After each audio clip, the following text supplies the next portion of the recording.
And so we're delighted to have somebody local, and he's even really close by in his living situation. So it is an honor to have you spend your 2 more hours with us and spend some of your quarantine time hanging out.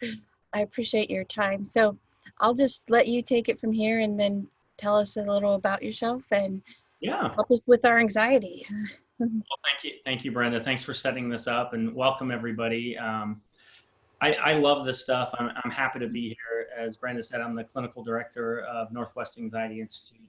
We're a specialty clinic in Portland. We treat children and adults and everybody really across the lifespan that struggles with panic disorder, social anxiety disorder, obsessive compulsive disorder, really the gamut of anxiety disorders, doing cognitive behavioral therapy.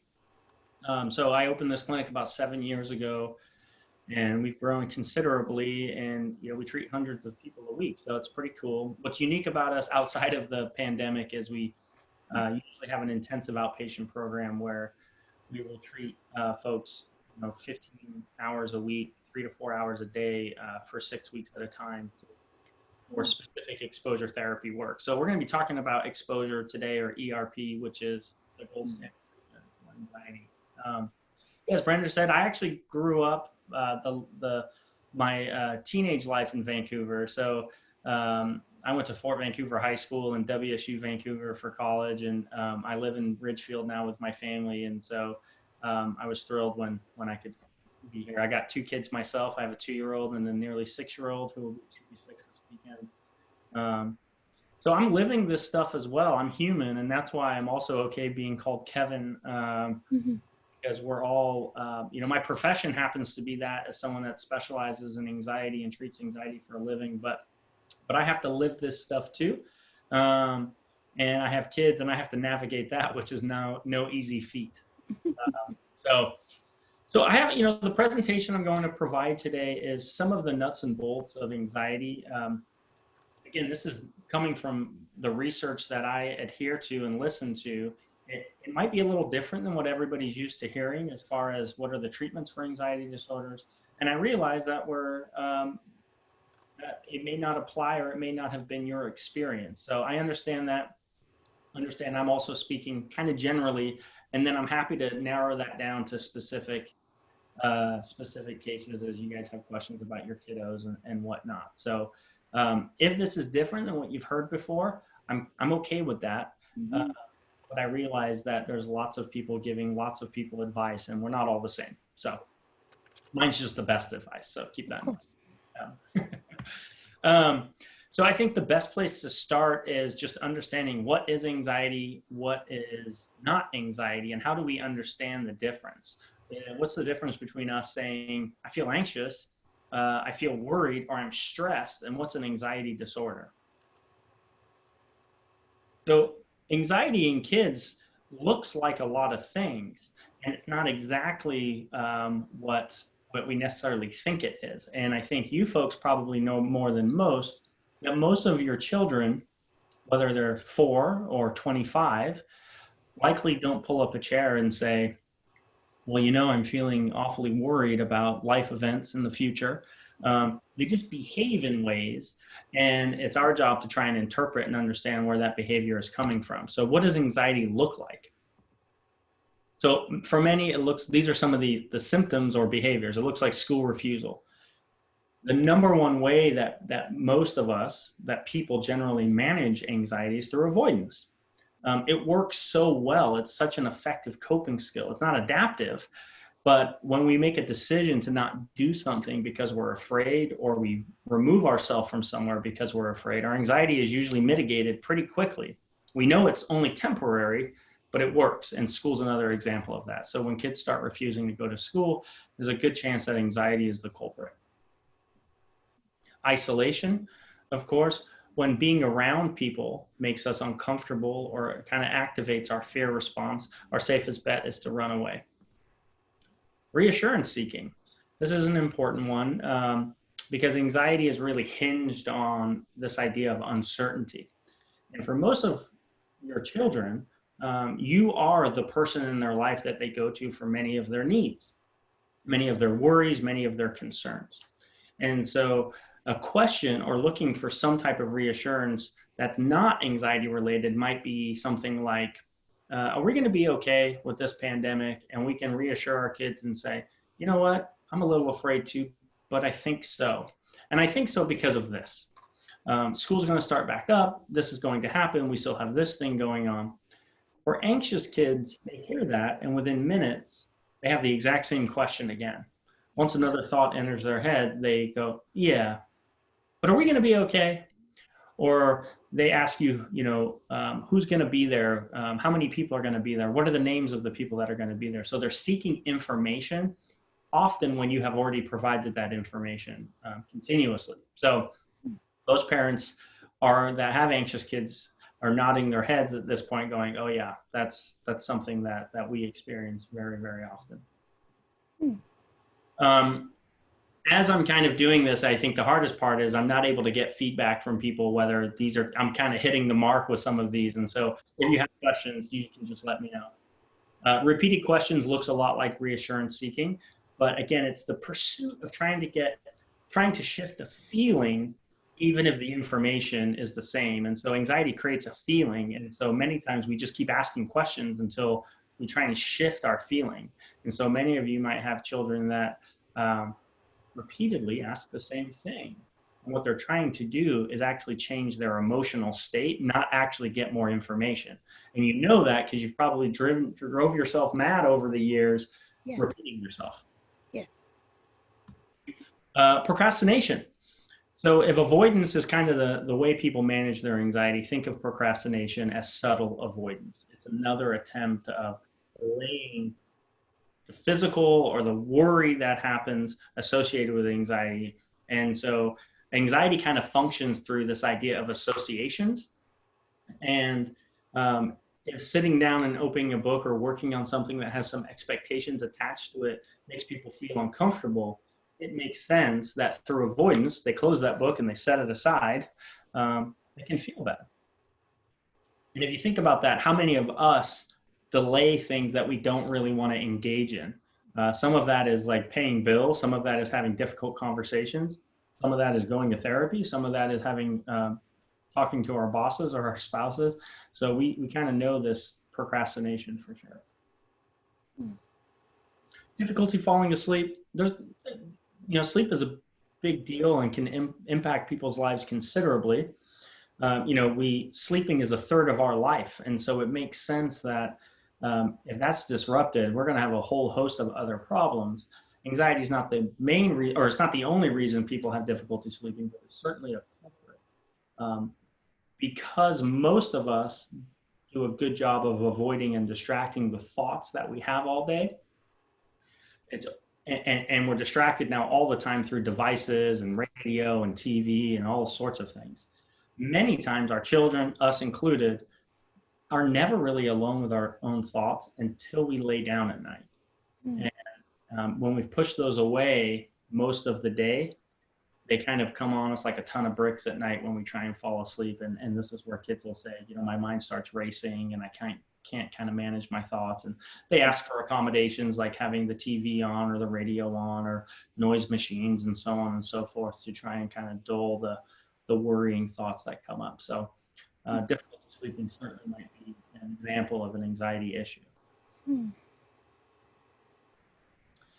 Increase in physical complaints.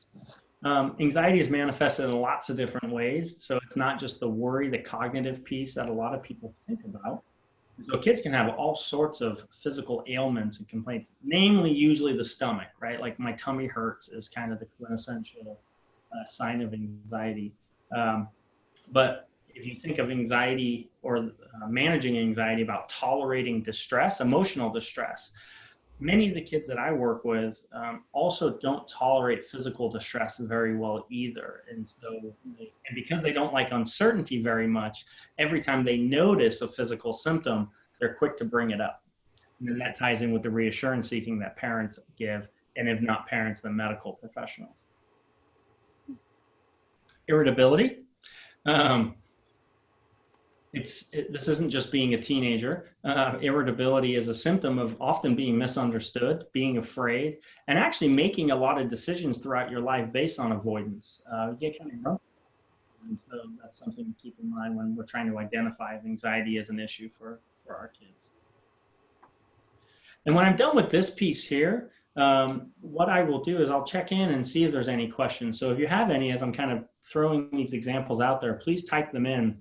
And then I'll check in here just in a few minutes and see just from this piece if there's any questions that have come up. Excuse me. So the next piece is rule-based behaviors are an example of a behavior that might be fueled by anxiety. And so this is what we often call cognitive rigidity. And so I have to do things a certain way. And if I don't do things a certain way, I have lots of catastrophic thoughts about what might happen, or I have a feeling that I can't quite tolerate. And so these are kids that may have to do everything a certain way, sit in a chair a certain way, or have meals at a certain time, and so on and so forth. And again, there's overlap here, and you probably, with that one, we often think of children that are on the autism spectrum because they are quite rigid. And so we can talk in a little bit, in fact, about how do we distinguish the difference between those things. It doesn't matter, meaning does it matter if we distinguish the difference based on what the recommended treatment is? So worst case scenarios is another one. And this might be something where, kids are always worrying about the future, and often what is the worst thing that might happen. So we see this in kids that have a diagnosis of generalized anxiety disorder, where they're worried about something, but it's nothing right now. And it might be something really small, but they're worried if they don't get a handle on that something terrible will happen. And they can really think about the worst case scenario quite quickly, and it happens all day long for them. And so they feel very overwhelmed and distressed.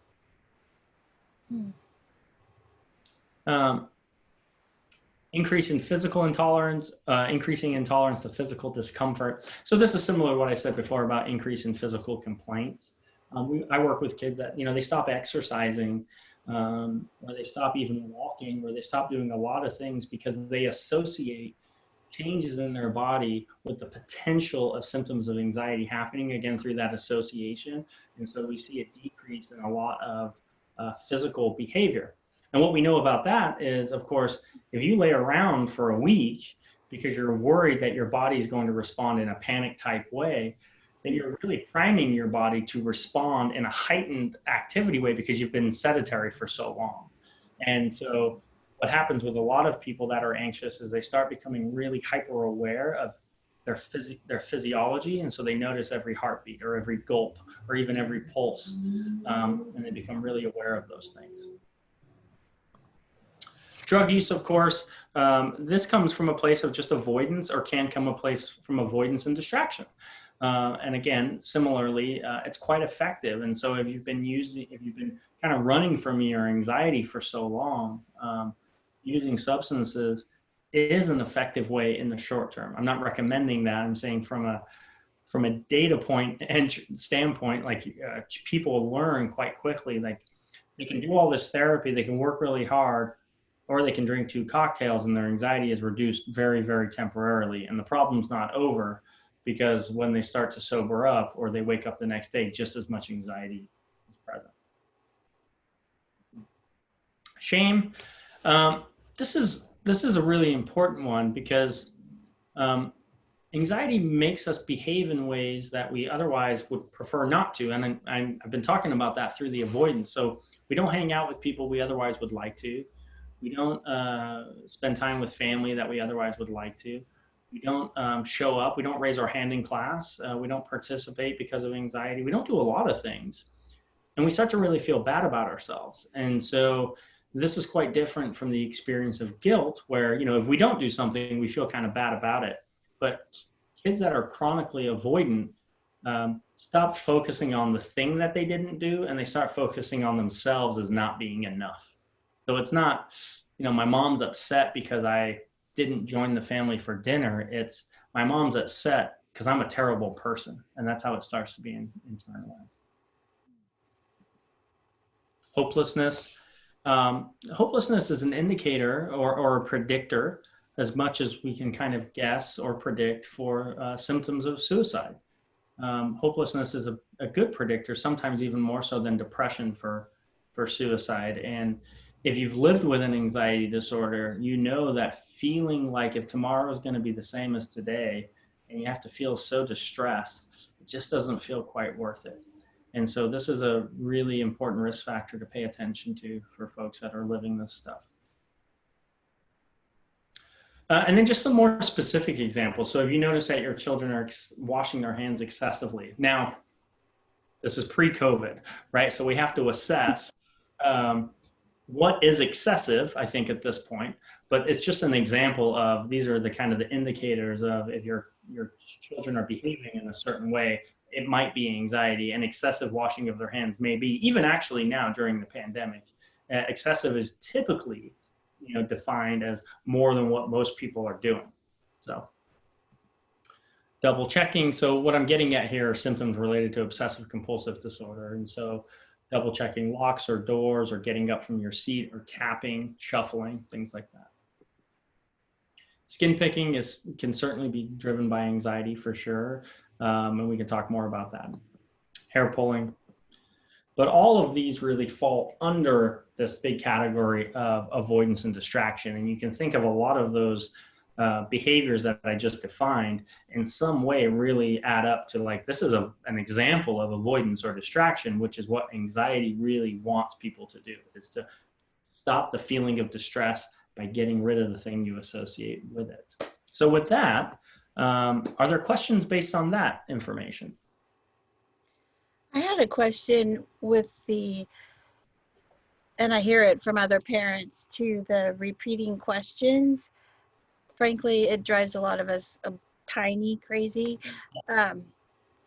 Is there a way, I've heard maybe like to have them repeat it back to me, what I just said, and or maybe somehow writing it down or a picture, will that connect better? Is there a way to How to help? Answer one time and be done? Or I don't know if there's a way to answer one way and be done, but I think what we're going to look at for all of these behaviors is, one, we have to understand why, where's this coming from? So of course, my strategy is likely going to be implemented if we think that the questioning piece is a reassurance type issue, right? Now, if it's a memory issue, if it's an executive functioning issue, it doesn't mean that we can't have an intervention for it. It just means it might be slightly different, where helping remind them in some other way may solve the problem. But from a reassurance point of view, the only way we can train someone not to continue asking us questions is to not respond to the questions, right? And that doesn't mean we ignore people. And this takes practice, especially if you spent years responding to them. Well, what most parents do is we respond with frustration, and we answer the question to try and kind of mitigate their anxiety, but we do it many times shamingly because it's frustrating. It's hard not to. And so we say things like, you've already asked me this, and I'm just going to tell you one more time, but you shouldn't be asking me this, or I've already answered this. And that kind of helps with the anxiety, but has the potential, I think, to increase the shame. Yeah. And so with any of these things, we have to have a plan ahead of time. We have to first think about, like, what are we targeting? All right, well, we've decided we're targeting question repetition. And every time Johnny asks a question, we have to come up with a solution for, like, he never really listens to the answer. He just wants the process of asking the question. And that sounds very much like reassurance seeking. And so for many families, as an example, I encourage them to say things like, this sounds like you're trying to manage your anxiety, so I'm not going to answer that. I've already answered that once, so I'm not going to answer it again. Now, again, that takes a lot of practice, and based on what the kiddo does in response to that is going to dictate how successful or not that is. And, there's a lot of things we can do differently.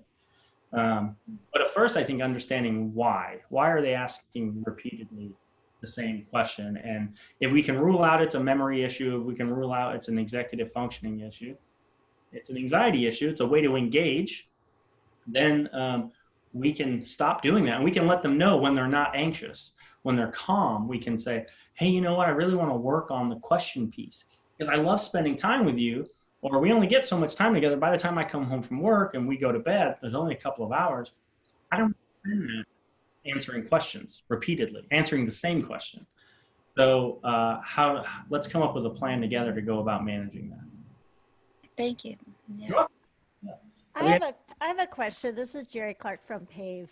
I have a question about hopelessness, and I'm wondering how you define or describe hopelessness, and if you have any research related to what hopelessness may or may not have to do with what's happening neurobiologically. Oh, wow. I'm not quite sure I can answer that. Meaning, like, how is the experience of hopelessness changing? Brain-based. Is that the question?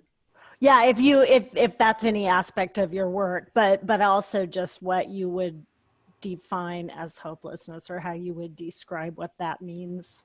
Yeah, hopelessness to me in the practice that I do is feeling like things aren't going to change, and um, losing the motivation or the hope, for lack of a better definition, that anything can shift. Yeah. Uh, and usually, for many of the kids that I work with is they've been to so many treatment professionals also, and their symptoms really haven't remitted. So that's how I define it. Many times it's coupled with when people talk about major depressive disorder or symptoms of depression, and that can become the target of therapy. I think what we do is we really try and focus on the functional behavior, because if I can, even if you're severely depressed and you're super hopeless, if I can help you behave differently, even very little, that starts to open up this idea that things shift. Because when we're depressed and when we're hopeless, we're really kind of blinded by the possibilities of tomorrow or even 5 minutes from now. Thank you. I appreciate it. Yeah, I've learned some research recently that there's some specific things that can be seen in the brain of people who die from suicide, and that expression of hopelessness can actually be matched to something that's actually neurobiological. There's actually something they can identify in the brain that's different. Yeah. So I didn't know if that was part of your work or not. Thanks. No, I think my thoughts to that though are, there's often exciting and interesting research, and I think my opinion is always comes down to, and how does that help us figure out what to do with it? Mm-hmm. Well, my answer to that would be we don't know yet, but it would be medical rather than necessarily, through talk therapy. It might be a medical or a mechanical kind of. Sure. Yeah. Okay. Interesting. Thanks. Appreciate it. So how do we define the difference between stress and anxiety? And I think that's important because right now, especially, a lot of us are experiencing stress, and we're actually experiencing a lot of anxiety based on the definition that I often describe. But why is this important? So stress is really any physical, cognitive, mental, or emotional demand placed upon us, right? Any expectation that we have often triggers a sense of stress. But for most of us, stress is time limited, meaning if I'm stressed about, a presentation or an exam tomorrow, or my driver's test, or a job interview, or a conflict with my parent or my spouse, at some point that thing is going to be done. And I'm all worked up for the stress until it's over, and then I can kind of relax because there's an identifiable stressor. And so it's usually present focus, meaning it's happening in the current environment, like the current time, like in the next few days or week perhaps. But there's something that I can identify as the thing I'm stressed about. And this is really, really normal, and it's also very adaptive. Like, as long as we care about something, we should feel some stress about it, because stress helps us prepare. If you have a job interview, stress helps you show up on time and usually shower and kind of at least think about some of the questions that the person might be asking. Or for an exam at school, stress can help you study, for example.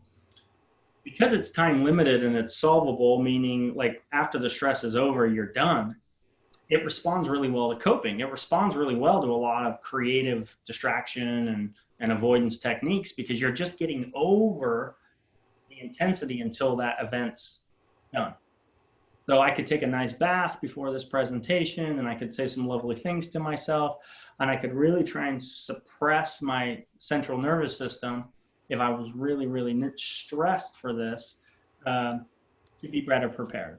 Or I could have spent the day learning everything I could about Zoom, consulting with everybody just to make sure that everything's going to work.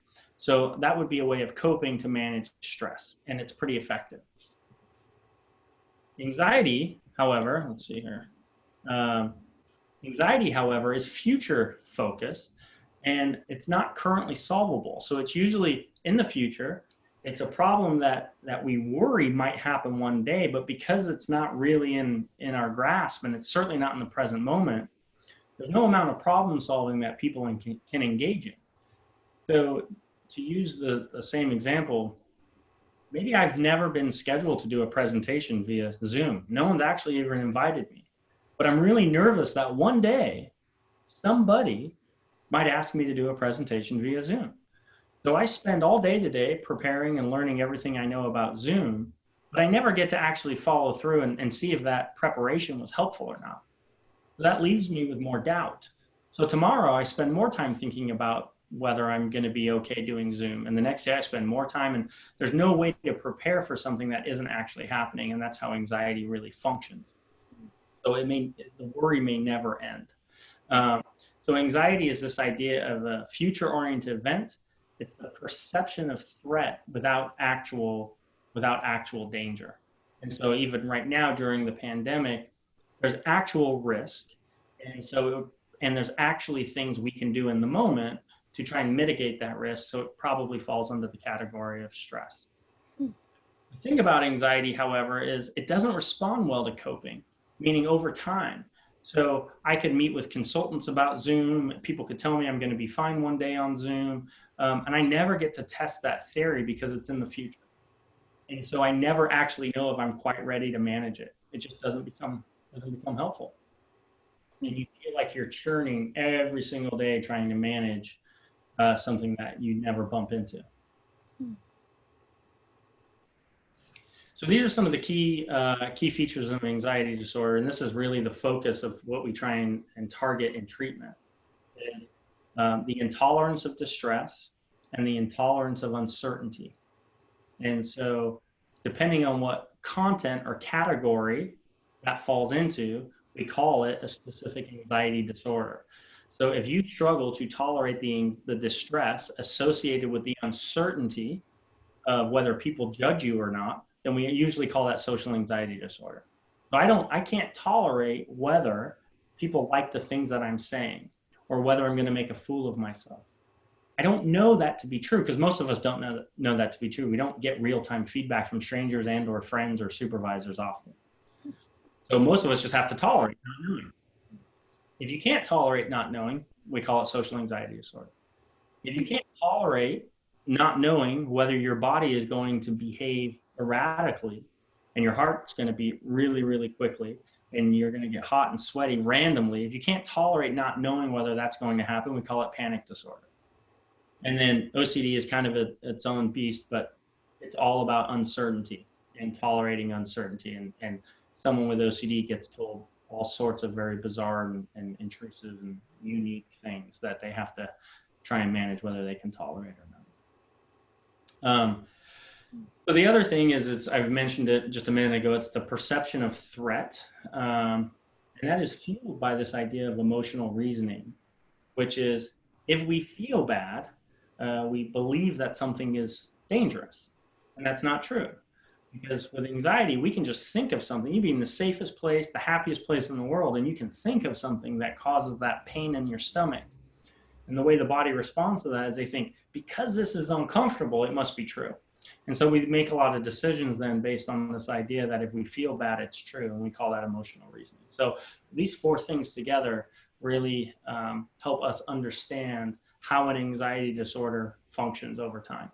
And this gets into the treatment. So if we know that these are the core components of folks that suffer with anxiety, then we know the treatment has to do with helping build tolerance for distress and build tolerance for uncertainty. Because what happens, unfortunately, when you allow someone to avoid, or you give someone a coping skill for anxiety, you run the risk of them actually not building any tolerance. You actually reinforce the idea that they weren't able to manage it and they needed something else. So that's what we're trying to help decondition in the therapy that we do. So just this is another kind of illustration of emotional reasoning. So if you have a cow, and there's nothing wrong with the cow, then you should have 4 legs. That makes sense. But just because you have 4 legs doesn't always equal a cow. It could be many other animals, or a table even, perhaps. And so this is what happens with the brain is when there's danger, we should experience this feeling of panic or anxiety because we're in danger. But just because we feel anxious doesn't mean we're in danger. It doesn't work both ways. Is there any questions that have come in since the last round? No specific questions on the chat. And I'll just say to everybody, if you weren't here, that if you have questions, I think there's a chat box that you can send them, and then they will kind of ask me those questions as they come in, if that works, or you can wait. So the question is this my fault? This is a question for parents, because this is a question that I get asked all the time. Is this my fault? And the answer is absolutely. That's a joke. It's probably hard to get my sarcasm answers soon. No, it's not your fault, right? But more importantly, the question is like, how helpful is that, right? And it's, as a parent, I understand this. It's something that we worry about all the time. Like, are we behaving in ways that is making this happen? But there are quite a few factors that go into anxiety, psychopathology, or other psychiatric issues, or any other issue in our family. So of course, one of them is genetics. We can't really manage that at this point. And we know that there's a genetic component to the predisposition of anxiety. And what does that mean? Well, I'll come back to that in a minute, because I'm a behaviorist. And so I will really speak to, even if we can understand some of these things from a biological point of view or genetic point of view, does that really help shift the effectiveness of what we need to do to treat it? And so I'll come back to that in a second. So we've got the genetics here with the chromosomes. We've got the environment. We do have modeling from parents, of course. So even though your children do share your genetic makeup, if they're your biological children, and then if they're not, they do share your modeling. And so we grow up watching our parents and the other caregivers in our lives manage anxiety. And through that, there's a lot of learning that happens. And so that's something that plays a role for sure. It's also something that plays a role that we can do something about. And then, of course, the line on there is the role of trauma and having experienced trauma in your life and how that impacts the role of anxiety. So the next, I'm going to transition over to what this has to do with you, or what you can do about it. So I have here, because you are a loving, caring, responsible, amazing, magical, loving, caring, thoughtful, organized parent, you have probably engaged in behaviors that may have maintained some anxiety over time. I don't know you guys personally, but I work with a lot of parents, and this seems to be quite true. Because most of us as parents, we want our kids to have pretty good emotional experiences. And most of us don't have deep understanding in behaviorism. Why would you? And so through good intention and probably lots of books and advice from 100 different people, we've done things that may have influenced the anxiety hanging around longer. So I'm going to talk about some of those things, and then we can talk more about if they resonate with you or not. So you may have become a safety behavior for your child's anxiety if you're anticipating their emotions for them. And so you're trying to you're paying attention to their environment, you're paying attention to their siblings, and you're trying to ward off anything that might be triggering to them. Again, we're talking about anxiety here too. You try to problem solve things for them before they've occurred, again, so they don't have to have the opportunity to feel bad. You interact with them as though they're fragile. You drop expectations because you don't want them to feel anxious. Again, this all has to be developmentally and neurologically appropriate, knowing your child and trying to sift through, what is anxiety is what and what is not. And we talked about that at the beginning of the presentation with the example of the repeated questioning, and that we've got to understand why first before we make any changes. You may remind them of their responsibilities. Again, this is for anxiety based. That might be a really effective intervention for another goal or task. Feel responsible for their emotions. Spend more time on their homework than they do. You order food for them, for example, when you're out to eat. You shop for them. You communicate with other adults for them. So you send emails for them, or you interact with teachers or coaches or other people in their lives that are working with them or interacting with them. So how is therapy helpful?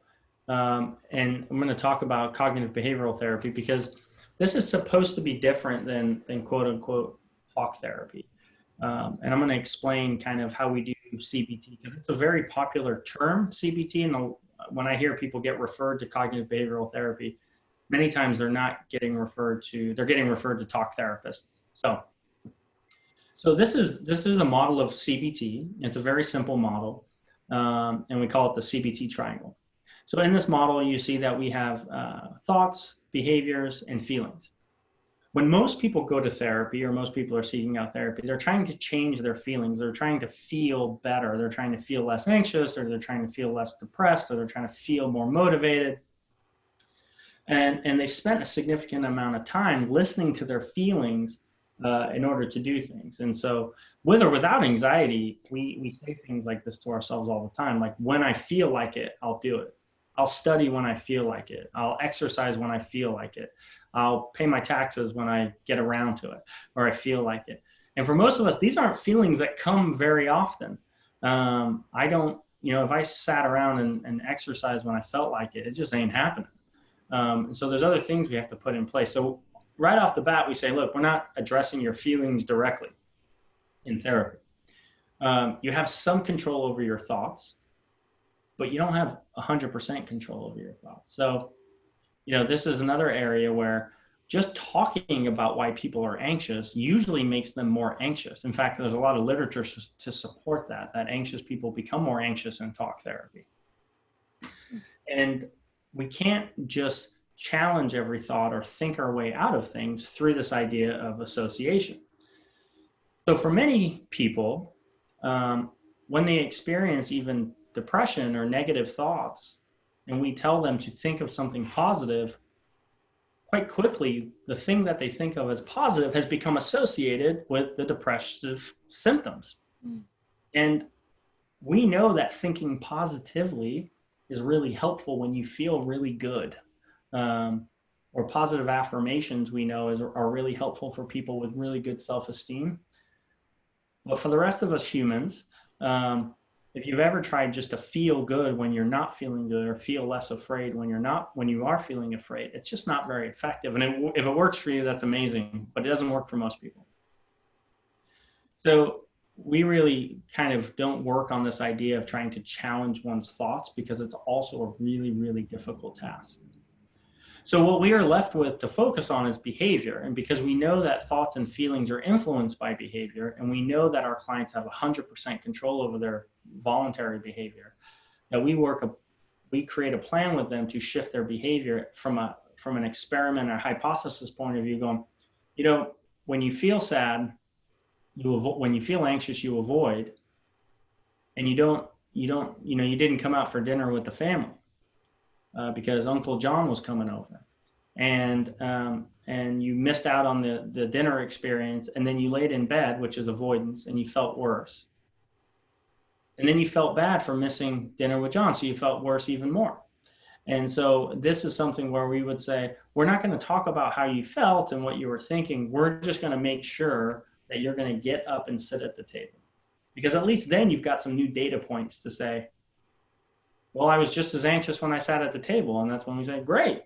Well, you would have been anxious in your room or anxious at the table. At least at the table, you got some new experience. You learned that the worst thing you worried about happening perhaps didn't happen, or the worst thing happened and you were okay. You tolerated it okay. You didn't like it, but you tolerated it. So that's really the nuts and bolts of CBT. And then it's our job from an exposure point of view to kind of integrate exposure therapy in here, which is a behavioral intervention in cognitive behavioral therapy. And when we get into questions, and we can talk definitely in more depth about what ERP is, exposure response prevention. So what can I do? What can you do for your kiddo? Again, this could be a 20-hour lifelong presentation, right? But it is helpful from this paradigm to identify patterns of avoidance and safety behaviors. And safety behaviors are things that if somebody's not outright avoiding, they're behaviors that they implement on a daily basis to kind of convince themselves that they can get through their distress. And what we find out is that those safety behaviors always end up getting all the credit. And so for folks with panic, they might have to have their water bottle or their phone or their Xanax or whatever it is with them everywhere they go. And they never use any of them, but they have them just in case. The reason that they're not able to learn that they're safe is because having those things there actually creates the anxiety over time. And so that's just one small example. And we work with people to really come up with, like, what are these lists? And we have parents write lists of avoidances. We have them write lists of safety behaviors or really coping skills. Like when they're able to do it, what has to be in place in order for them to do it? So just identifying those can be quite helpful. And then looking at how these behaviors are maintained over time and maybe what your role is in maintaining those. So if you're the person that always answers the questions, even the ones that are asked multiple times, that might be an example of maintenance. If your child refuses to come out for dinner and the dinner is always brought to them, that might be maintaining their fear behind why they're not coming out, for example. And then the name of the game, I think, for most of us as parents is how do we increase experiences of competence and feelings of capability in our children. And I think looking for those opportunities every way we can is a really, really good approach and a healthy approach. And that can be broken down into the smallest of tasks. But when we behave in a way that our brain otherwise told us not to, that's where self-esteem and confidence comes from. And is a really effective way to start building the blocks to feeling a little better about yourself. And then how do you increase empathy and communication? This is tough. It's hard to work with. It's hard to have children that are your own. It's hard to raise children, period. It's much harder to raise children that have problems in various parts of their lives. And so how do you have empathy for yourself and patience? And then how do you build that empathy and communication? And then, of course, some of the staples is how do we improve sleep, exercise, and diet?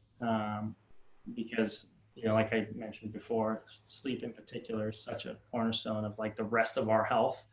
So sometimes when we're prioritizing how to help people feel better, sleep is a really good place to start. I got a question, if you don't mind. Please. So I do see a lot of like avoidance. I was speaking to you earlier about how one of my daughters experiences anxiety, and I try, when she's in that avoidance mode, I try my best to I understand where she's coming from, but at the same time, I do want to actually push her to get those experiences and do that. But it just becomes like a clash, and then it's just her crying and avoiding even more and escalating her anxiety. So then she goes from here to up here, and then bring her down here is like really difficult. So there's like a fine line of like me feeling like I'm doing my job as a parent and not, coddling her and trying to help her get through it, but at the same time feeling like I'm the bad guy and that I'm actually increasing her anxiety. Does that make sense? Like what? Absolutely. I mean, it's really challenging to be like the whole point of encouraging people to do things that are scary is so they feel encouraged and good. And so if somebody's crying and already in a place where they're not having it, that might not be the time. I think one thing that can be really helpful is, life is busy and complex, but when our kids are not anxious, many people just don't talk about it. And then when they bump into something that causes anxiety, we kind of go, oh gosh, we got to manage this. I know what I should do. I shouldn't let you avoid it. Go, go, go, go. But they have not built any tolerance or skill in the meantime because things have been okay. And so I think part of going to therapy for some folks, especially the therapy that we do, is it's not convenient, but we are creating opportunities for them in a very incremental fashion to like go out and find the thing that causes distress. And that's where a lot of confidence comes from, because we don't start with the high stuff, right? There was a time in my life where getting in a car was extremely challenging for me. And so if anyone in my life would have said, dude, just get in the car, my wife would have said, just get in the car and drive. You're fine. You've been driving for years. I wouldn't have been able to manage that at that time. And so on the days that I didn't have to go anywhere were the days that I had to strategically start practicing getting in the car, if that makes sense. Thank you. Yeah, you're on the right track. Like you can't force. I mean, we all know that once your kid, is dysregulated emotionally, right? They're just dropping IQ points. And then we're getting frustrated and dropping IQ points. So we never end up in a great place when we're trying to problem solve in that heated moment. So I think it's best at those times to say, we're letting this go, perhaps, but that doesn't mean the conversation's over. And so like with my kids, when, and it could be anything from my daughter is presented with something that she doesn't want to do, and there's a ton of emotion attached to it. I don't stand over her and say, now's the time to learn. But once she's calm and maybe the next morning, I then think about to myself, how do I work with her to recreate that scenario so she can learn she can do that, just in case it comes up again. Great question. So I think this is my last slide, and then we can talk a lot. We can have a discussion. What can I do for myself as a parent? Most parents are focused on their kids. And so thinking about how to focus on yourself a little bit is challenging. I think in interacting with your kids, trying to identify what's your stuff versus what's your kid's stuff, right? Many of us have our own loop tape playing of saying we're not doing it enough. We're not home enough. We're not present enough. We're not whatever enough. And so our own shame and stuff comes up when our kids are distressed or dysregulated. So being able to kind of spend some time and say, gosh, I always react this way. And it's because nobody cared about me growing up. And I want to make sure that my daughter feels like I care about her. And so that's why I always go over the top or whatever it is. Acknowledge that you're not responsible for anyone else's emotions. This is a huge one. Because it doesn't feel very good when your kids are hurting. It doesn't feel good when anyone's hurting, but when your kids are hurting especially. And it feels like our job to help prevent that. And so setting expectations and having boundaries and consistency sometimes doesn't feel very good, and that you can demonstrate to them how to manage and regulate emotions through your own ability to do that. So model self-care. So yourself. And so just to be really clear, I talked about coping isn't very effective for anxiety, but it's more effective for stress. But self-care is really, really good for everyone. And the difference is this. If you engage in something that feels good in your life, whether that's a walk or whatever that might be, and you schedule that event in. So if you say, I go for walks on Mondays, Wednesdays, Fridays, that's an example of self-care. If your thing's not muted, if you could just mute it, please. Thanks. So that's an example of self-care. So coping skill is much more reactionary. So if I engage in a distraction behavior, when I feel anxious, now I'm creating an association that I can't tolerate stuff. But if I know that I watch Netflix, always on Friday night at 7 and Saturday at 7. That's not coping. That's self-care. It's planned out. So I'm watching Netflix regardless of my mood. If I happen to be anxious, bonus, but I'm not doing that in response to the anxiety. So modeling self-care is really important, particularly with boundaries. Modeling attending therapy, increasing empathy and communication, and then for yourself, and then also improving your own sleep, exercise, and diet. And I always put this picture up here because I think learning how to be vulnerable in front of people that we work with, that we care about, is how we all get to a place of one step towards just feeling equal and feeling connected. And so this is my picture of vulnerability, of me being goofy and not taking myself too seriously. Mm-hmm. Well, let's have a discussion. I do have a question in the chat box. Can they request the slideshow? Can our participants request it? So No, I'm not going to do the slideshow out. I'm sorry. I do use this for, I do use various forms of this, but this is being recorded, and I think you will have access to the recording. Is that right? Yes. Yeah. So you'll be able to see all the content, but just I'm not going to send out the PowerPoint, if that's okay. And okay, so I'm going to go ahead and stop the recording now. So if people have questions that they don't want, necessarily to be on the recording, feel free to go ahead and ask. And so here we go.